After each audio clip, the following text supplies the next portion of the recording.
요즘에는 판매되지 않지만 아빠라는 상표의 비누가 있었다. 그 비누 광고 문구는 아빠에게 맡기세요 였다. 우리는 누구나 아버지의 말과 행동에 대한 향수 어린 기억을 간직하고 있을 것이다. 내가 알렉시스 카렐의 루르드 여정을 처음 접한 곳이 바로 아버지의 침대 옆 책상이었다. 그 책이 내게 특별한 의미를 갖는 이유도 그런 인연이 있기 때문이다. 카렐은 기적에 대해 논하는 것 자체를 금기로 여기는 현대 과학자들의 풍조에 종지부를 찍는 데 큰 역할을 했다. 그의 삶과 종교와의 관계는 믿음이란 과연 무엇인지를 설명해주는 좋은 예가 된다. 여기에 관해서는 나중에 이야기하도록 하겠다. 먼저 과학자 카렐을 소개하고자 한다. 1873년 리옹에서 태어난 그는 5살 때 아버지가 돌아가셔서 어머니 슬하에서 성장했다. 신심이 깊은 어머니는 그를 가까운 예수의 학교에 입학시켰다. 그러나 대학 시절에 칸트의 순수 이성 비판에 매료되었다. 그 책은 우리가 볼 수 있고 만질 수 있는 실제들의 원인에 대해 어떤 확신을 갖는 것은 불가능함을 입증해 보이며 카렐을 유혹했다. 그러므로 칸트에게 그리고 청년 카렐 역시 창조주 하느님의 존재를 증명하는 것은 불가능한 것이었다. 카렐이 도덕성의 유일한 원천인 하느님에 대한 칸트의 윤리적 논쟁을 이해했는지는 확실하지 않다. 결국 하느님은 오래된 이론적 문제일 뿐 인간의 삶에 실제적 관계나 의미가 없다는 결론을 내렸다. 인간의 정신은 물질계를 벗어난 것에 대해서는 이해할 수 없다고 보았다. 미래를 개척할 수 있는 사람은 오직 과학자라고 결론을 내린 카렐은 열정적으로 의학 공부에 몰입했다. 이 시기를 회고한 글을 보면 관대한 회의론자가 되었다고 했다. 그리고 빠짐없이 미사 참여를 하는 어머니의 유아적이고 환상적인 희망들을 비웃지 않을 수 없었다고 한다. 그는 대학 재학 시절에 프랑스 육군 산악부대에서 1년간 복무했는데 종교에 대한 회의적 입장이 더욱 공고해졌다. 우리 부대원들은 초자연적 존재의 도움 없이도 모든 일을 잘 처리해 나갔다. 그는 리옹 대학원에서 박사 과정을 마치고 리옹 의과대학에서 해부학 강의를 하며 연구에 몰두했다. 1902년 29살에 혈관 봉합 수술에 성공함으로써 의학계의 비약적 진보를 이루어냈다. 카렐은 연구에 대한 대학 측의 편협한 자세에 불만을 갖고 리옹 대학을 떠나 파리로 갔다. 이후 미국으로 건너가 1906년에는 뉴욕 록펠러 재단의 책임 연구원으로 일하기 시작, 1939년까지 그 자리를 지켰다. 1912년에는 그가 직접 계획 지휘한 실험에 성공함으로써 세계 의학계를 깜짝 놀라게 했다. 그는 닭의 심장에서 떼어낸 생체 조직을 실험관에서 지속적으로 유지시키는 데 성공했다. 생체 조직은 1946년까지 산채로 보존되었다. 그의 선구적 업적은 오늘날의 심장 수술, 혈관 봉합 수술, 장기 이식 수술 등을 가능하게 했다. 1912년에 카렐은 노벨 생리의학상을 받았다. 1914년 제1차 세계대전이 발발하자 그는 즉시 조국 프랑스로 돌아갔다. 그리고 록펠러 재단의 재정 지원을 받아 콤페네에 있는 군병원의 연구소를 만들었다. 전선의 병사들은 죽어가고 있었고 상처 감염으로 절단 수술이 필요했다. 카렐은 영국인 연구원과 함께 또 한 번 의학적 개가를 올리게 되었다. 폐혈성 상처를 치료할 수 있는 카렐 데이킨 용액을 개발했다. 이것은 곧 전 세계로 전달되어 기본 의료 도구가 되었다. 그는 1918년 종전과 함께 다시 록펠러 재단으로 돌아가 찰스 린드버그와 함께 세계 최초의 인공 심장을 개발해냄으로써 미디어의 헤드라인을 장식했다. 그리고 1935년에는 의학 철학적 내용을 담은 인간 그 미지의 존재를 출간하여 비상한 관심을 모았으며 곧 18개국 언어로 번역되어 세계적 베스트셀러가 되었다. 그 책은 비인간화와 소외 문제를 경고하는 예언적 성격을 띠고 있는데 그로부터 60년이 흐른 오늘날 우리가 절실하게 느끼고 있는 바다. 하지만 또 한편으로는 희망을 선포하는 책이기도 했다. 인류가 마르지 않는 지혜의 샘을 추구한다는 전제하에.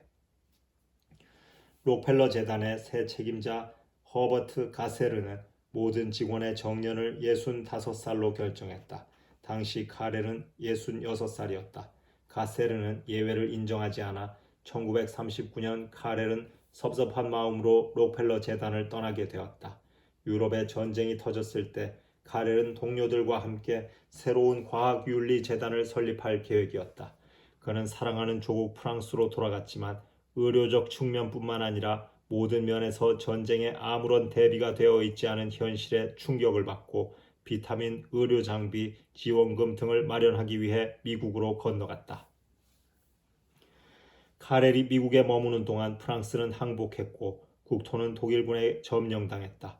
친구들의 만류에도 그는 안전하고 안락한 생활이 보장된 미국을 떠나 스페인을 경유하여 프랑스로 돌아왔다.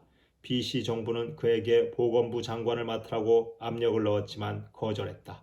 대신 정부에 식량, 연료 지원금을 제공하는 데 큰 노력을 기울였다. 그리고 파리에 과학윤리재단을 설립했다.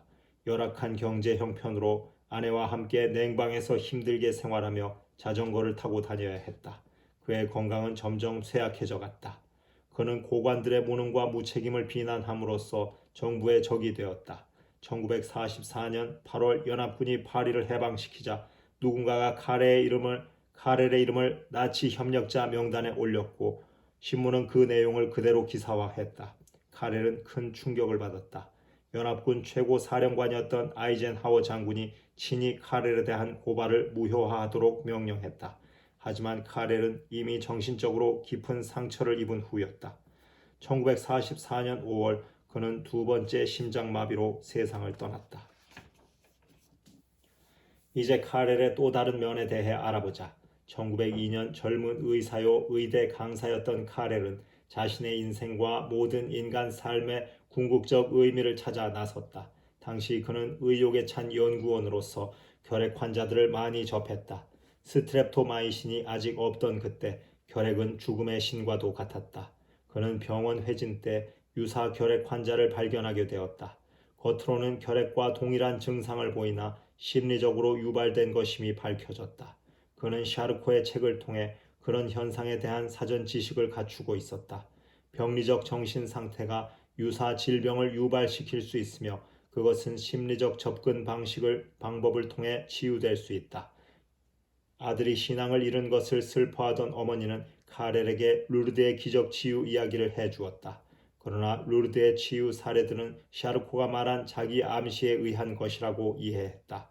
그는 이미 에밀 졸라의 루르드도 읽은 터였다. 에밀 졸라는 그 책에서 루르드의 기적 치유 사례에 대한 샤르코의 설명을 반복하여 인용하고 있다.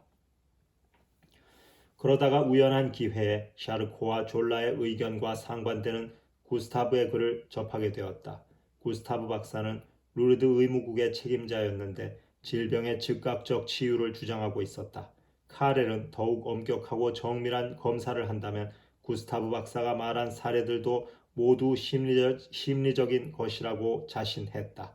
그리고 루르드의 치유 사례들을 살펴보는 것도 매우 흥미로운 작업이 될 것이라고 생각했다. 동료 의사가 루르드로 떠나는 5월 순례단에 의료 봉사자로 참가하기로 했으나 개인 사정으로 갈 수 없게 되자 카렐은 자신이 대신 가겠다고 나섰다. 그 결과 카렐 박사의 루르드 여정이 출간된 것이다. 다음의 내용은 기본적으로 이 책을 참고했다. 그리고 이 책의 내용과 카렐이라는 인물을 연구조사한 프랜시스 이자드 박사와 스탠리 제키 신부의 글도 참조했다. 스탠리 제키 신부는 종교, 과학 관련 서적을 30권이나 집필했으며 1987년에 템플턴 상을 받았다. 카렐과 친분이 두터웠던 제임스 뉴턴의 책 비범한 친구들 중에 카렐에 관해서 쓴 부분도 참조했다. 마지막으로 루르드의 기록 보관소에 있는 카렐 관련 기록 54를 통해 얻은 자료들도 참조했다. 1902년 5월 26일 오후 1시 리옹역에서 순례객을 실은 기차가 출발했다. 들것으로 옮겨지는 환자 중에 마리 베일리라는 여성이 있었다. 루르드 순례객 중 환자는 주치의의 서명이 들어있는 상세한 진단서를 반드시 구비하도록 되어 있었다. 여행 도중 갑자기 상태가 나빠지기라도 하면 동행하는 의료봉사단이 진단서를 참조하여 신속하고 적절한 조치를 할 수 있도록 하기 위해서다.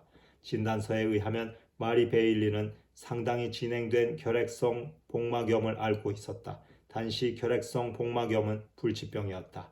안경점을 운영하던 아버지 장 세레스탱은 49에, 어머니 엘리자벳 지라드는 52에, 남동생은 24살에 결핵으로 세상을 떠났다. 피를 토하기 시작하자 사람들은 그녀를 결핵 요양소에 입원시켰다. 리옹 외곽에서 5km 정도 떨어진 상트레 리옹에 있는 요양소는 한 수녀회 자비의 딸에서 운영하고 있었다. 바실루스 결핵균이 그녀의 폐 속에 퍼져 있었다. 1901년 배가 부풀어 오르기 시작했다. 음식을 거의 먹지 못했으며 먹은 것마저 토해내기 일쑤였다.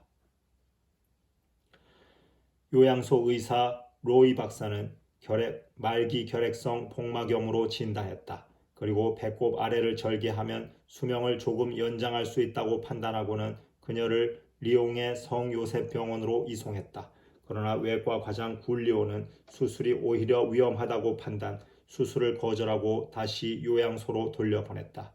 그녀는 극심한 통증에 시달렸지만 마음을 굳게 먹었다. 그녀는 기도를 많이 했다. 특히 리옹에서 저널리스트로 활동 중인 무신론자 친척을 위해 정성을 다해 기도했다. 그녀는 기도 중에 루르드까지만 갈 수 있다면 치유받을 수 있다는 확신을 얻었다. 그리고 친척도 복음과 하느님에 대한 믿음을 다시 회복하게 되리라는 믿음이 생겼다. 그녀는 다음 성지 순례단에 자신도 낄 수 있게 해달라고 했다. 그러나 로이 박사, 수녀들, 가족 모두 그것은 자살행위나 다름없다며 반대했다. 그녀는 끝까지 고집을 꺾지 않았고 마침내 그들도 어차피 살 날이 얼마 남지 않았다는 생각에 동의했다. 마리처럼 루르드에 대한 깊은 신심을 간직하고 있던 젊은 간호사 가브리엘 고이랑이 그녀와 동행하겠다고 자원했다. 가브리엘은 마리와 같이 생명이 위독한 환자는 순례단에서 제외될 수도 있다는 것을 알고 있었다. 그래서 적당한 구실을 대고는 기차가 출발하기 직전에 마리를 몰래 태웠다. 병원에서부터 기차역까지 오는데도 마리는 매우 지쳐 있었고 통증도 심했다. 가브리엘이 좌석 2개를 붙여 그 위에 매트리스를 올려놓은 다음 편안하게 눕혀주자 마리는 창백한 웃음으로 고마움을 표시했다. 가브리엘도 웃음으로 답했지만 그 웃음은 오래가지 못했다. 흔들리는 열차에서 오랜 시간 시달리다 보니 마리의 상태가 심각해지기 시작했다. 새벽 3시가 되자 마리는 그만 혼수 상태에 빠지고 말았다. 기차가 어느 역에 잠시 정차하자 가브리엘은 카렐 박사의 객실을 찾기 위해 어두운 플랫폼을 이리저리 뛰어다녔다.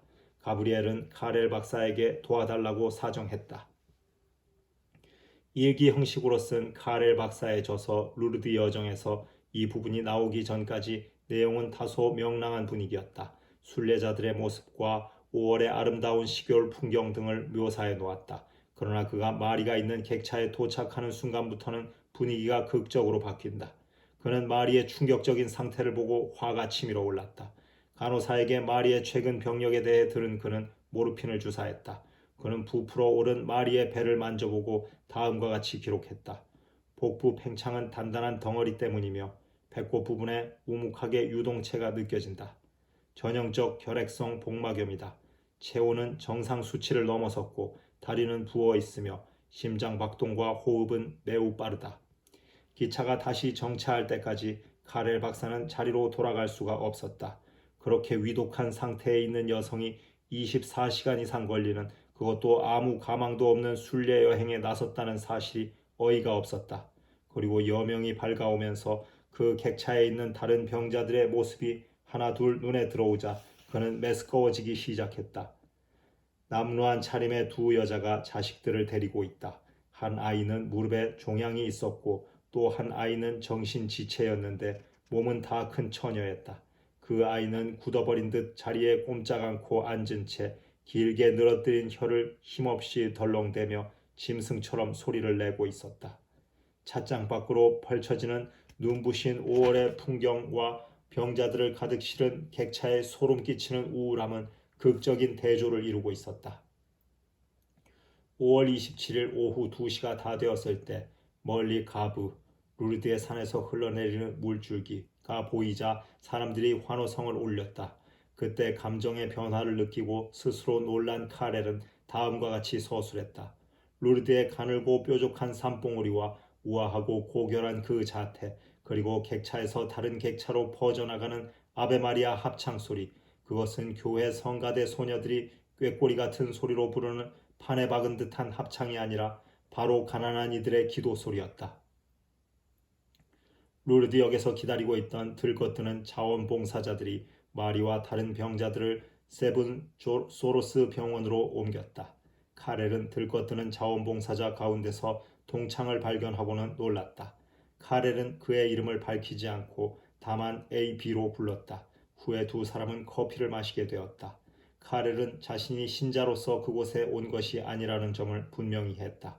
단지 기도 안에서 하나로 뭉쳐 고양된 군 중에 그 놀라운 자기 암시의 효과를 관찰하고 연구하러 왔으며, 자기 암시는 신경계통에 엄청난 효과를 가져다 줄 수 있지만 기질적 질병에는 전혀 효과가 없다고 설명했다. AB는 기질적 질병이 즉각 치유된 공인된 사례들을 들어가며 즉시 반박했다. 그리고 러더시의 경우가 대표적인 사례라고 덧붙였다. 이 사례는 다른 장에서 다루었다. 카렐이 반박했다. 신심에서 나온 종교적 주장일 뿐이며 객관적이고 과학적 조사가 부족하다. 만일 러더시의 사례가 과학적으로 입증되었다면 그것은 진정 기적이며 하느님의 표징이며 초자연적인 그런 사례들을 철저한 무신론 입장에서 접근하는 것이 나의 의무이며, 이전에는 치유될 수 없다고 판단되었던 전신마비나 관절염 등이 신경성 질병일 수 있고, 그런 것은 즉각 치유될 수 있음을 샤르코가 이미 입증하지 않았는가. 그런 회복 사례는 이곳에서도 나오겠지만 진짜 기질적 질병들은 해당되지 않는다. 내가 돌봐주었던 마리아와 같은 환자 말인데, 그녀는 결핵성 염증과 폐기능 장애가 있고 지난 8개월간 보르도의 유명한 외과 의사에 의해 복막염으로 진단받고 그녀에게는 시간이 얼마 남지 않았다. 만일 그녀가 치유된다면 나는 다시는 의심하지 않겠다. 아이의 수사가 되겠다. AB는 껄껄 웃으면서도 성급한 맹세 따위는 하지 않는 게 좋다는 지적을 잊지 않았다. 카렐은 병원으로 돌아가서 마리에게 안부를 물었다. 그녀는 힘없이 카렐을 올려다보았다. 그녀의 눈 주위는 검게 변했고 초점은 흐릿했다. 말을 하려 했지만 창백한 입술에서는 소리가 나오지 않았다. 맥박은 분당 150으로 불규칙하고 부풀어 오른 복부에서는 여전히 단단한 덩어리가, 양다리는 부어있고 코끝과 양손은 얼음장같이 차며 귀와 손톱은 시퍼렇고, 보르도 근처에서 개업하고 있는 한 의사가 병실로 들어오는 것을 보고 카렐은 그의 소견을 부탁했다. 주의 깊게 살펴본 의사가 속삭였다. 곧 죽겠어요. 카렐은 병실 책임자 수녀에게 가서 마리를 성수탕으로 이동시킨다거나 촛불기도 행렬 등에 참여시키는 것은 무책임한 짓이라고 일렀다. 하지만 수녀는 완강하게 고개를 가로저었다. 가엾은 처녀의 마지막 소원을 거절하는 것은 옳지 않습니다. 그들은 마리를 들것에 실어 성모 동굴로 데려갔다. 고이랑 간호사는 곁에서 큰 양산을 펼쳐들고 따가운 햇볕을 가려주었다. 카렐은 병리적으로 가망이 없는 가엾고 비참한 병자들이 줄지어 가는 모습을 바라보면서 전에 없던 감정에 휩싸였다. 그리고 성모 마리아라는 존재가 단순히 인간의 상상력이 빚어낸 매력적 허상이 아니기를 그 가련한 병자들과 함께 믿어보고 싶은 마음이 간절해졌다. 그는 어느새 심한 고통에 시달리고 있는 마리를 위해 기도하고 있었다. 그리고 그녀의 생명을 회복시켜주고 자신에게는 믿음을 회복시켜 달라고 성모님께 청하고 있었다. 하지만 그렇게 고양된 감정이 오래가지는 않았다. 그는 다시 조리 있는 과학적 탐구 자세로 돌아가 객관적 시각에서 관찰할 것을 스스로 다짐했다. 고이랑 간호사는 마리와 함께 성수탕으로 들어갔다. 하지만 그들은 곧 나왔다. 간호사의 말에 의하면 마리가 너무 기진맥진해 보여 성수탕으로 들어가는 대신 물을 떠서 그녀의 부풀어 오른 배에 부어 주었다고 했다. 카렐은 수첩에 그때 시각을 적어 놓았다. 오후 2시 20분이었다. 그들은 마리를 다시 성모 동굴로 옮겼다. 들것 신세를 져야 하는 다른 환자들이 그녀의 뒤를 이었다. 마리는 제일 앞자리에 앉았다. 담요로 몸을 가렸지만 그녀의 배는 출산이 얼마 남지 않은 임산부의 배만큼 컸다. 젊은 사제가 병자들과 그 뒤에 모여있는 군중을 바라보며 큰 소리로 기도하기 시작했다. 군중은 열광적으로 응답했다. 천주의 성모 마리아여, 사랑하올 예수 그리스도여. 사제가 십자가 위에 예수처럼 양팔을 들자 많은 이들이 그대로 따라했다. 가렐은 군중이 감정에 북받치는 모습을 보고 마치 돌풍이 몰아치는 것 같았다. 고 서술했다. 그는 미리 눈여겨보아 두었던 병자들의 표정을 관찰했다. 특히 신경계통 환자들의 표정을 살폈는데 그들 중에 갑자기 일어나 치유받았다고 환호하는 환자가 나오기를 기대했다. 하지만 그런 사례는 한 건도 일어나지 않았다. 그는 실망했다.